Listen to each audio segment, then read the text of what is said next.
Good morning students. आज हम भारत की खोज का चैप्टर 3 सिंधु घाटी सभ्यता स्टार्ट करेंगे। भारत के अतीत की सबसे पहली तस्वीर उस सिंधु घाटी सभ्यता से मिलती है जिसके अवशेष सिंध में मोहनजोदड़ो और पश्चिम पंजाब में हड़प्पा में मिले हैं। इन खुदाइयों ने प्राचीन इतिहास की समझ में क्रांति ला दी है। बेटा, इसमें सिंधु घाटी सभ्यता जो आप एसएस में पढ़ते आए हैं उसके बारे में पता चलेगा कि इससे पता चलता है कि मोहनजोदड़ो आपका सिंध में स्थित था और हड़प्पा पश्चिमी पंजाब में। मोहनजोदड़ो और हड़प्पा एक दूसरे से काफी दूरी पर हैं, यानी दोनों नजदीक नहीं है, काफी दूर हैं। दोनों स्थानों पर इन खंडरों की खोज मात्र एक संयोग थी, सोच समझ के नहीं की गई थी बेटा। इन दोनों स्थानों की खोज बस हो गई थी। इस बात में संदेह नहीं कि इन दोनों के बीच भी ऐसे ही बहुत से और नगर एवं अवशेष दबे पड़े होंगे जिन्हें प्राचीन मनुष्य ने बसाया होगा। यह सभ्यता विशेष रूप से उत्तर भारत में दूर दूर तक फैली थी। संभव है कि भविष्य में भी सुदूर अतीत को उद्घाटित करने का काम हाथ में लिया जाए। ठीक है ना बेटा, यानी कि ये भी हो सकता है भविष्य में इसके और ज्यादा कुछ खोज सामने आ सकती हैं इससे रिलेटेड। अंडरस्टैंड? और महत्वपूर्ण नई खोजें की जाएं। इस सभ्यता के अवशेष इतनी दूर दूर जगहों पर मिले हैं, जैसे पश्चिम में काठियावाड़ में और पंजाब में अंबाला जिले में।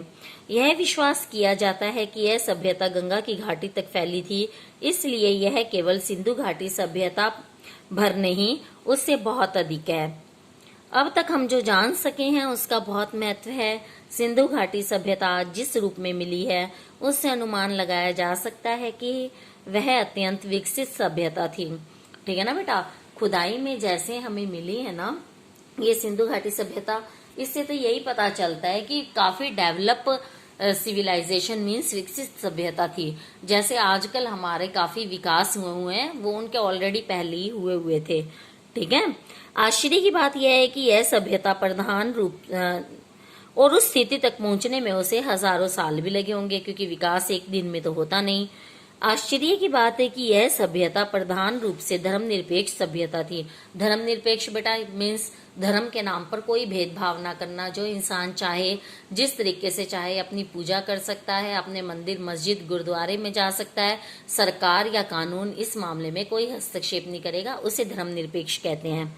धार्मिक तत्व मौजूद होने पर भी इस पर हावी नहीं थे, यानी धार्मिक तत्व थे, यानी पंडित थे, मौलवी थे, लेकिन पर वो बीच में इंटरफेयर नहीं कर सकते थे। ठीक है। यह भी स्पष्ट है कि यह भारत में बाद के सांस्कृतिक युगों की अग्रदूत थी। अग्रदूत यानी एडवांस जो मैसेंजर होता है। सिंधु घाटी सभ्यता ने फारस, मेसोपोटामिया और मिस्र की सभ्यताओं से संबंध स्थापित किया और व्यापार किया। ठीक है बेटा, सिंधु घाटी सभ्यता का लेना देना व्यापार वगैरह इन सभ्यताओं से था। कुछ दृष्टियों से यह सभ्यता उनकी तुलना में बेहतर थी। ठीक है ना, जो ये मिस्र फारस इन सभी सभ्यताओं से बढ़िया सिंधु घाटी की सभ्यता थी। यह एक ऐसी नागर सभ्यता थी, यानी नगर से रिलेटेड सभ्यता थी जिसमें व्यापारी वर्ग धनाढ्य था और उसकी भूमिका महत्वपूर्ण थी। सड़कों पर दुकानों की कतारें थी और दुकानें संभवतः छोटी थी, यानी व्यापारी लोग काफी अमीर होते थे। सिंधु घाटी सभ्यता और वर्तमान भारत के बीच समय के ऐसे कई दौर गुजरे हैं जिनके बारे में हम बहुत कम जानते हैं। वैसे भी इस बीच असंख्य परिवर्तन हुए हैं, लेकिन भीतर ही भीतर निरंतरता की ऐसी श्रृंखला चली आ रही है जो आधुनिक भारत को 6000 साल पुराने उस बीते हुए युग से जोड़ती है जब संभवतः सिंधु घाटी सभ्यता की शुरुआत हुई थी। बेटा, इससे ये पता चल रहा है सिंधु घाटी सभ्यता की शुरुआत आज से कोई 6-7 हजार साल पहले हुई थी। अंडरस्टैंड? आप ये पिक्चर में भी देख रहे हैं कैसे ईंटों के मकान है, नहीं तो इतने साल पहले ईंटों के मकान की कल्पना भी नहीं की जा सकती थी। अब 5-6 हजार जब इस सभ्यता का अंत हुआ और हमारी सभ्यता बनी तो पहले मिट्टी के मकान बनने शुरू हुए थे। ठीक है ना, और ये ईंटों की सभ्यता थी। तो आगे देखिए, यह देखकर अचरज होता है कि मोहनजोदड़ो और हड़प्पा में कितना कुछ ऐसा है जो हमें चली आती परंपरा और रहन सहन की, लोक प्रचलित रीति रिवाजों की, दस्तकारी की, यहाँ तक कि पोशाकों के फैशन की याद दिलाता है। बेटा सभ्यता और संस्कृति क्या है? सभ्यता और संस्कृति जिस जगह की हम बता रहे हैं उस जगह का भाषा, रहन सहन, बोली, खान पान, ये सभी सभ्यता और संस्कृति तो हैं। यह बात दिलचस्प है कि भारत अपनी कहानी की इस बोरवेला में एक नन्हे बच्चे की तरह नहीं बल्कि अनेक रूपों में विकसित सियाने रूप में दिखाई पड़ता है। वह जीवन के तौर तरीकों से अपरिचित नहीं है। उसने कलाओं और जीवन की सुख सुविधाओं में उल्लेखनीय तकनीकी प्रगति कर ली है, यानी टेक्नोलॉजी में भी उसने काफी डेवलपमेंट कर लिया है। उसने केवल सुंदर वस्तुओं का सृजन ही नहीं किया बल्कि आधुनिक सभ्यता के उपयोगी और ज्यादा ठेठ चिन्हों, अच्छे हमामों और नालियों के तंत्र का निर्माण भी किया है। आर्यों का आना। सिंधु घाटी सभ्यता के ये लोग कौन थे, यानी कि आर्य लोग कौन थे और कहां से आए थे, इसका हमें अब भी पता नहीं है।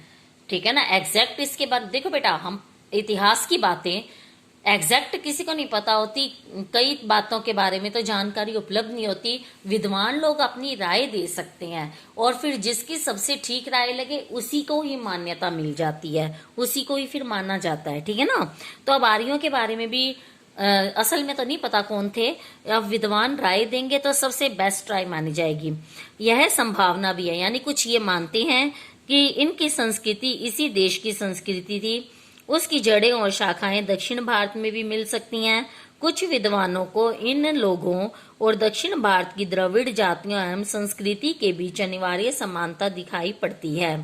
यदि प्राचीन समय में कुछ लोग भारत में आए भी थे तो यह घटना मोहनजोदड़ो के समय से कई हजारों वर्ष पहले घटी होगी। व्यवहारिक दृष्टि से हम उन्हें भारत के ही निवासी मान सकते हैं। सिंधु घाटी की सभ्यता के बारे में कुछ लोगों का कहना है, मतलब देखो पहले पैरे में हमने क्या पढ़ा कि विद्वानों ने अंदाजा लगाया कि ये साउथ साइड के होंगे, साउथ इंडिया के। ठीक है, कईयों ने कहा कि द्रविड़ जातियां आई होंगी और वो यहीं पर बस गई और वही आर्य कहलाए। ठीक है ना, तो इस तरह सबने अनुमान लगाया। ठीक है ना, लेकिन भारत बाद में उन्होंने भारतीय सभ्यता को अपना लिया तो वो भारतीय ही कहलाए थे। फिर सिंधु घाटी की सभ्यता के बारे में कुछ लोगों का कहना है कि उसका अंत अकस्मात किसी ऐसी दुर्घटना से हो गया जिसकी कोई व्याख्या नहीं मिलती, यानी अब इस सभ्यता का अंत कैसे हुआ इसके बारे में भी विद्वान थोड़े कंफ्यूज हैं। ठीक है, सिंधु नदी अपनी भयंकर बाढ़ों के लिए प्रसिद्ध है। अब अंदाजा लगाया गया कि वहां पर एक सिंधु नदी होती थी जिसमें बहुत बाढ़ें आती थी, जो नगरों और गांवों को बहा कर ले जाती है, इतनी तेज बाढ़ आती थी। यह भी संभव है कि मौसम के परिवर्तन से धीरे धीरे जमीन सूखती गई हो और खेतों पर रेगिस्तान छा गया हो, या ये भी अकाल पड़ गया हो और फिर उसके बाद बारिश ना हुई और रेत पे रेत जमता चला गया हो खेतों पर। ठीक है, मोहनजोदड़ो के खंडहर अपने आप में इस बात का प्रमाण है कि बालू की तह पर तह जमती चली गई, जिससे शहर की जमीन की सतह ऊंची उठती गई और नगरवासियों को मजबूर होकर पुरानी नींवों पर ऊंचाई पर मकान बनाने पड़े। खुदाई में निकले कुछ मकान 1 या 2-3 मंजिलें जान पड़ते हैं। वे इस बात का सबूत है कि सतह के ऊंचे उठने के कारण समय समय पर उनकी समय